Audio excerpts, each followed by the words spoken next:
Hello guys, मैं हूं मनीषा। सीखो सिखाओ चैनल में आपका स्वागत है। देखिए, हमने फर्स्ट पार्ट में जो डीसी के मॉक टेस्ट जो एमसीक्यू द्वारा प्रोवाइड करा गया है, उसके 30 क्वेश्चन और उसके आंसर सॉल्व करे थे। आज हम उसके आगे का पार्ट देखेंगे। देखिए, नेक्स्ट क्वेश्चन जो है वो हमारा है 31 वाला जो क्वेश्चन है वो देखिए, ऑडियो आउटपुट बनाने के लिए चुंबकीय माध्यम पर दर्ज किए गए शब्दों या संदेशों का उपयोग करने वाला एक आउटपुट डिवाइस है। क्या पूछा उसने कि ऑडियो आउटपुट बनाने के लिए चुंबकीय माध्यम पर दर्ज किए गए शब्दों या संदेशों का उपयोग करने वाला एक आउटपुट डिवाइस है। तो उस आउटपुट डिवाइस का नाम क्या है वो हमें देखना है। तो देखिए, उस आउटपुट डिवाइस का जो नाम है वो है वॉइस रिस्पॉन्स यूनिट। क्या है? Voice response unit. तो इस पे क्लिक करके आपको सेव नेक्स्ट। नेक्स्ट क्वेश्चन देखिए, ऑब्जेक्ट प्रोग्राम में आने वाले अनुदेशों को क्या कहा जाता है? ऑब्जेक्ट प्रोग्राम में आने वाले अनुदेशों को क्या कहा जाता है? तो इसका जो आंसर है वो हो जाएगा रिडंडेंट इंस्ट्रक्शन। नेक्स्ट क्वेश्चन देखिए, केंद्रीय प्रोसेसिंग यूनिट का संयोजन है। केंद्रीय प्रोसेसिंग यूनिट का संयोजन है। तो ऑप्शन दिए गए हैं हमको, नियंत्रण और भंडारण, नियंत्रण और आउटपुट इकाई, अंकगणितीय तर्क और इनपुट इकाई, अंकगणितीय तर्क और नियंत्रण इकाई। तो जो इसका आंसर है वो हो जाएगा arithmetic logic and control unit, D. इसका आंसर क्या है? डी। नेक्स्ट क्वेश्चन देखिए, कंप्यूटर के तंत्रिका केंद्र के रूप में, कंप्यूटर के तंत्रिका केंद्र के रूप में किस इकाई को जाना जाता है? कंप्यूटर के तंत्रिका केंद्र के रूप में किस इकाई को जाना जाता है? तो देखिए, इसका जो आंसर है वो हो जाएगा सीयू, यानी कि कंट्रोल यूनिट। नेक्स्ट क्वेश्चन देखिए, कंप्यूटर के मुख्य घटक एक दूसरे के साथ संवाद किस डिवाइस के माध्यम से करते हैं? कंप्यूटर के मुख्य घटक एक दूसरे के साथ संवाद किस डिवाइस के माध्यम से करते हैं? तो ये करते हैं सिस्टम बस के द्वारा। नेक्स्ट क्वेश्चन देखिए, कंप्यूटर का डिस्क ड्राइव क्या करता है? कंप्यूटर का डिस्क ड्राइव क्या करता है? तो जो इसका आंसर है वो देखिए, डिस्क पढ़ें, है ना, और डिस्क से एक प्रोग्राम को स्मृति में लोड करें। तो इसका जो आंसर है वो हो जाएगा बी और सी।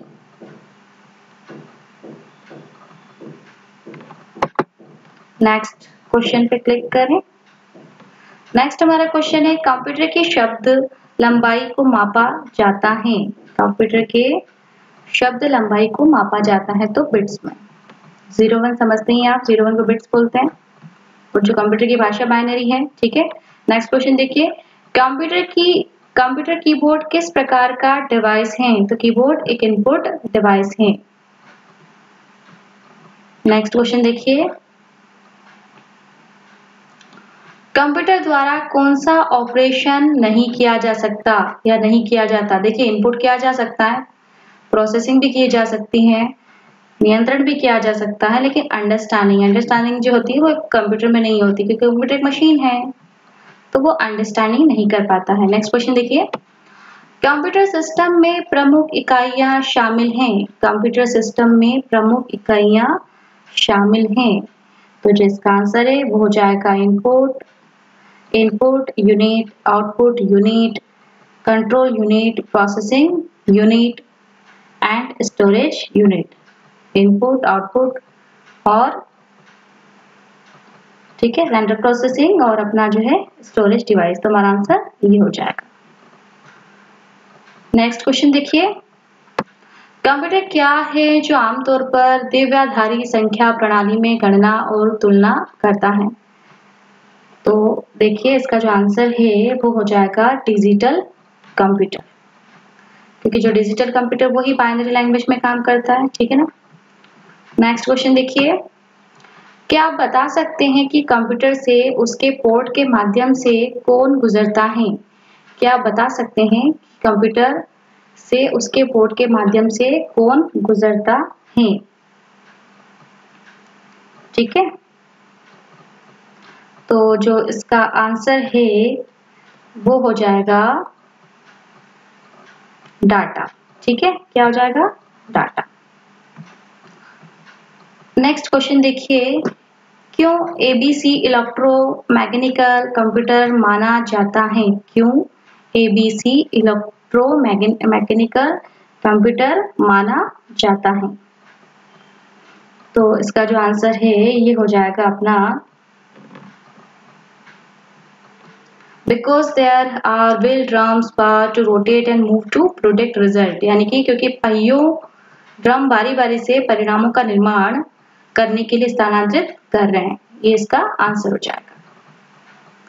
नेक्स्ट क्वेश्चन देखिए, क्यों एबीसी कंप्यूटर को ऐसा कहा जाता है? क्यों एबीसी कंप्यूटर को ऐसा कहा जाता है? तो इसका जो आंसर है वो हो जाएगा because it was developed by Antonoff and Berry, क्योंकि यह एंटानासॉफ बेरी द्वारा विकसित किया गया है, ठीक है ना, ये इसका आंसर हो जाएगा। नेक्स्ट देखिए, किस प्रकार की मेमोरी द्वारा सीधे संबोधित नहीं है और ईवीएम विस्तारित मेमोरी स्पेसिफिकेशन नामक विशेष सॉफ्टवेयर की जरूरत होती है? क्वेश्चन को समझिए कि किस प्रकार की मेमोरी सीपीयू द्वारा सीधे संबंधित नहीं है, ये जो विस्तारित मेमोरी स्पेसिफिकेशन नामक विशेष सॉफ्टवेयर की जरूरत है। देखिए एक्सपांडेड होता है, तो इसका जो आंसर है वो जाएगा विस्तारित या एक्सपांडेड। नेक्स्ट क्वेश्चन देखिए, किसने पहले इलेक्ट्रॉनिक कंप्यूटर बनाया? एनिक नाम का जो कंप्यूटर था वो किसने बनाया? ठीक है, तो जो इसका आंसर है वो हो जाएगा जेपी एकर्ट एंड मुचली, ठीक है। नेक्स्ट क्वेश्चन देखिए, कॉम्पैक्ट डिस्क में कौन से तकनीक का उपयोग किया जाता है? कॉम्पैक्ट डिस्क में कौन सी टेक्निक का यूज किया जाता है? तो देखिए कॉम्पैक्ट डिस्क में जो है ना लेजर टेक्निक का प्रयोग किया जाता है, ठीक है। नेक्स्ट क्वेश्चन देखिए, कोड के निष्पादन से पहले आरंभ करने के लिए इस्तेमाल किया जाने वाला निर्देश है? कोड के निष्पादन से पहले आरंभ किए जाने वाला निर्देश है, तो जिसका आंसर है वो हो जाएगा रिजर्व, ठीक है। ये श्योर नहीं है ये वाला आंसर, एक बार आप इसको अच्छे से सर्च करें। देखिए नेक्स्ट क्वेश्चन जो है हमारा,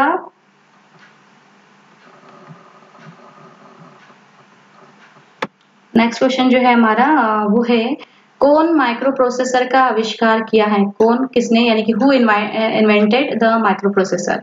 तो माइक्रो प्रोसेसर का जो है वो किया है मैरिशिया ईएफ ने। किसने किया है? मैरिशिया ईएफ ने।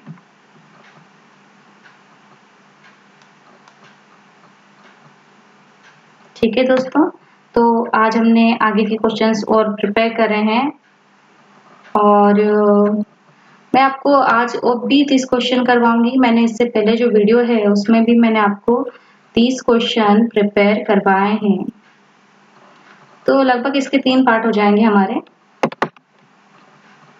नेक्स्ट देखिए, जो हमारा क्वेश्चन है वो है, कौन सा कथन दुभाषी के लिए मान्य है?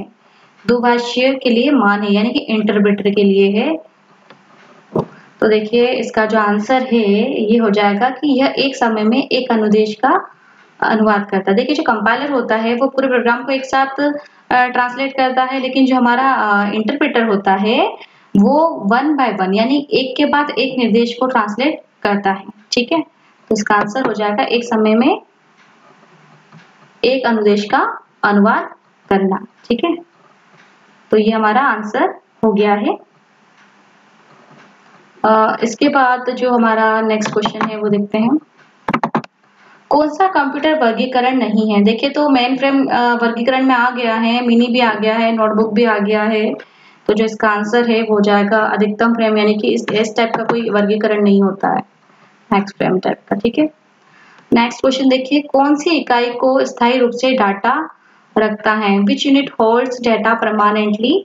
तो जो इसका आंसर है वो हो जाएगा सेकेंडरी स्टोरेज डिवाइस, क्योंकि जो प्राइमरी होता है उसमें कुछ समय के लिए डाटा स्टोर होता है, लेकिन जो हमारा सेकेंडरी स्टोरेज होता है वो बहुत टाइम के लिए आपका डाटा स्टोर करके रख सकता है। नेक्स्ट क्वेश्चन देखिए, कौन सी भाषा सीधे अनुवाद प्रोग्राम के बिना कंप्यूटर से समझाई जाती है। देखिए जो कंप्यूटर की भाषा होती है वो मशीनी है, अगर आपको उसको मशीन में ही, मशीनी लैंग्वेज में ही आप बोल के काम करेंगे या लिख के काम करेंगे तो वो इजीली मशीन उसको समझ पाएगी। तो मशीन की जो भाषा है अगर आप उसी में उससे कम्युनिकेट करेंगे तो इजीली वो समझ पाएगी। तो इसका जो आंसर है वो हो जाएगा मशीनी लैंग्वेज। नेक्स्ट जो हमारा क्वेश्चन है वो है चुंबकीय टेप के रूप में कार्य कर सकते हैं, चुंबकीय टेप के रूप में कार्य कर सकते हैं। तो जो इसका आंसर है वो हो जाएगा सेकेंडरी स्टोरेज मीडिया। क्या हो जाएगा, secondary storage media. Next question देखिए, चुंबकीय भंडारण चिप को डाटा के गैर वाष्पशील प्रत्यक्ष अभिगम संग्रहण प्रदान करने के लिए इस्तेमाल किया जाता है, जिनके चलने वाले भाग नहीं। एक बार और मैं रिपीट कर रही हूँ ये क्वेश्चन, चुंबकीय भंडारण चिप को डाटा के गैर वाष्पशील प्रत्यक्ष अभिगम संग्रहण प्रदान करने के लिए इस्तेमाल किया जाता है और जिनके चलने वाले भाग नहीं है। तो जो इसका आंसर है वो हो जाएगा मैग्नेटिक बबल मेमोरी। ठीक है, क्या हो जाएगा, मैग्नेटिक बबल मेमोरी।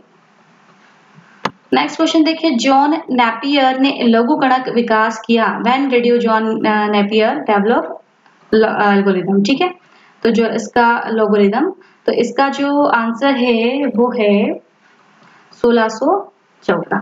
क्या है, 1614। नेक्स्ट देखिए, डाटा मॉडल जो बताता है कि डाटा वास्तव में कैसे संग्रहित है, डाटा मॉडल जो बताता है कि डाटा वास्तव में कैसे संग्रहित है। तो जो मॉडल होता है इसको बोलते हैं आंतरिक मॉडल या इंटरनल मॉडल।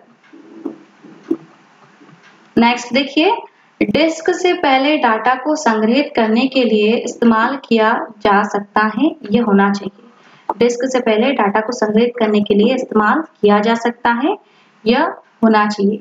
ठीक है, तो जो इसका आंसर है वो हो जाएगा फॉर्मेटेड। कैसा होना चाहिए, प्रारूपित होना चाहिए, है ना, और इंग्लिश में बोले तो फॉर्मेटेड।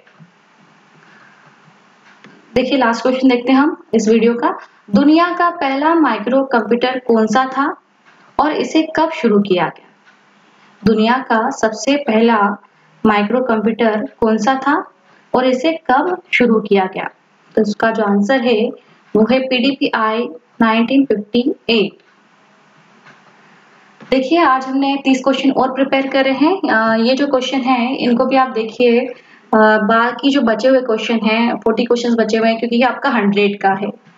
ठीक है, एग्जाम में तो वैसे आपका ये देखो यहाँ पे आपको 100 क्वेश्चन दे रखे जो फंडामेंटल का टेस्ट चल रहा है, और वैसे आपके जो एग्जाम में क्वेश्चन आएंगे वो आएंगे 160।